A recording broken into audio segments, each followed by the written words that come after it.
భద్రాద్రి ఆలయం అని అంటే ప్రజలందరికీ తెలుసు. అది అంతర్జాతీయ ఖ్యాతి గడించినటువంటి దేవాలయం. భద్రాద్రి రాముడు అందరి దేవుడు, లౌకికవాదిగా మన దేవుడు ఉన్నాడు. మత సామరస్యానికి ప్రతిబింబంగా మన దేవుడు ఉన్నాడు. అందుకోసం ఎక్కడ కూడా సంస్కృతి సాంప్రదాయాల విషయంలో, చారిత్రక నేపథ్యం విషయంలో ఆ కట్టడాలని వేరు రకాల మార్పులు చేయడంలో కాకుండా ఆ ప్రాచుర్యాన్ని దెబ్బతీయకుండా దాన్ని కాపాడుతూనే ఈ యొక్క అభివృద్ధిని చేయాలి అనేది మేము విజ్ఞప్తి చేస్తున్నాం.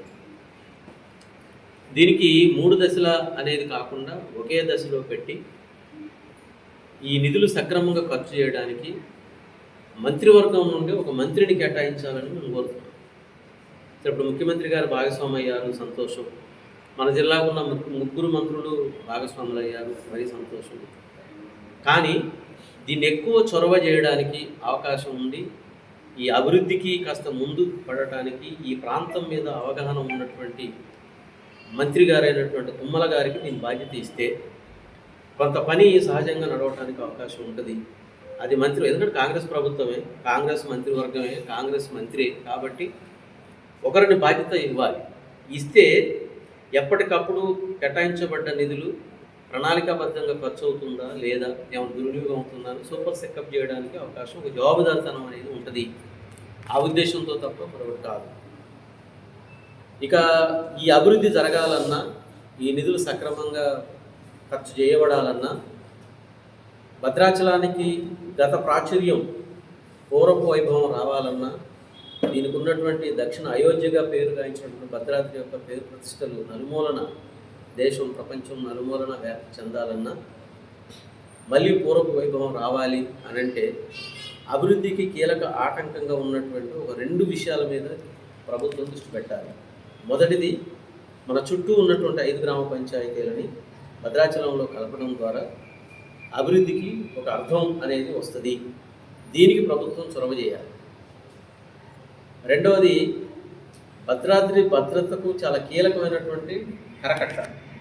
ఆ కరకట్ట పునర్నిర్మాణం చేయకుండా మనం ఆలయం వరకే అని అనుకున్నా సరే, రేపు పోలవరం బ్యాక్ వాటర్ వల్ల జరిగే పరిణామాలు మనకు తెలుసు. గతంలో అనేక చర్చలు జరిగాయి. అనేక మంది శాస్త్రవేత్తలు, నిపుణులు చెప్పినటువంటి సూచనలు, సలహాలు చూసినప్పుడు ఆ బ్యాక్ వాటర్ యొక్క ప్రమాదం మన భద్రాద్రి వాసులకే కాదు, గుడికి కూడా, రాముడికి కూడా వచ్చేటువంటి అవకాశం ఉంటుంది. కాబట్టి ఇవి 2 కీలకంగా జరగాలి.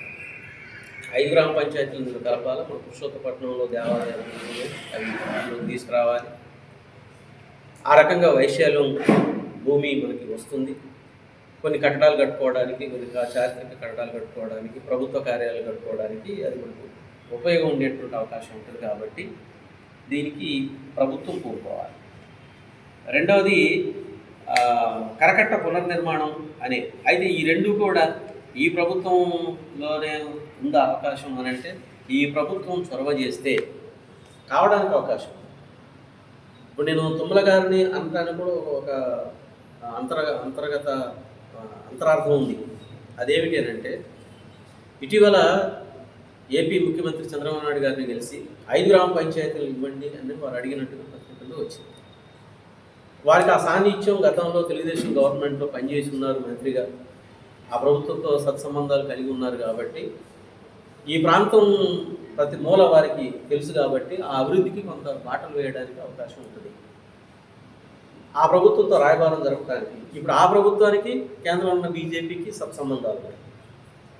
కాబట్టి ఇది లింకు సిస్టమ్ ఉంది. కాబట్టి అవినాభావ సంబంధం వల్ల మనకు కొంత ఉపయోగం జరుగుద్ది, లాభం జరుగుద్ది, ఈ ప్రజలకు మేలు జరుగుద్ది, భద్రాద్రి యొక్క ప్రతిష్టని కాపాడడానికి అవకాశం ఉంటుంది అనే ఉద్దేశంతో మంత్రిని కేటాయించాలి మంత్రివర్గం నుండి. ఈ 2 పనులు అసెంబ్లీగా సాక్షిగా ఒక తీర్మానం చేసి ప్రభుత్వం బాధ్యత తీసుకుంటే ఖచ్చితంగా ప్రభుత్వం యొక్క చిత్తశుద్ధిని శంకించవలసిన అవసరం ఉండదు. లేకపోతే ఏం జరుగుద్దంటే, పేపర్ ప్రకటనలే పరిమితం అయ్యి మాటలు కోటలు దాటితే ఆచరణ మాత్రం ఉంటారు. ఆ రకంగా ఉండకూడదు. ఈసారి కాంగ్రెస్ ప్రభుత్వం చేసేటటువంటి ఈ ప్రకటన ఆచరణోగ్యంగా ఉండాలా, అమలుకు అనుకూలంగా ఉండాలా, అది ఉపయోగం జరుగుద్ది. అట్లాగనే మన భద్రాచలం నుండి వాజేడు వరకు మనకు ఉన్నటువంటి ప్రధాన రహదారిని కూడా నిధులు కేటాయింపు చేస్తే, ఎందుకంటే జనసంచారం ఇటు నుండి వస్తుంది, అటు ఆంధ్ర నుండి వస్తుంది కాబట్టి, అటు ఛత్తీస్గఢ్ ఒడిశా నుండి కూడా వచ్చే అవకాశం ఉంటుంది కాబట్టి మళ్ళీ పూర్వపు వైభవం వచ్చింది. ఇక్కడ ప్రజలకు మేలు జరుగుతుంది, వ్యాపారాలు అభివృద్ధి అవుతాయి, ప్రజలు కొద్దిగా సంతోషంగా ఉంటారు. ఇన్ని రకాల ప్రయోజనాలు ఇందులో దాగి ఉన్నాయి.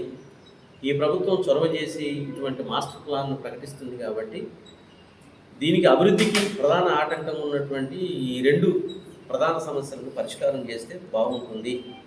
ఆ రకంగా ప్రభుత్వం అడుగులు వేయాలి అని. ఇవి కానప్పుడు ప్రజలు కూడా సిద్ధం కావాలి. ప్రజలు కూడా విజ్ఞప్తి చేస్తున్నారు ఈ సందర్భంగా.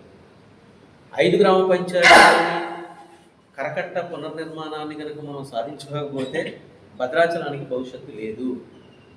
దీనికోసం అవసరమైతే ఒక పెద్ద పోరాటానికి సిద్ధపడాలి.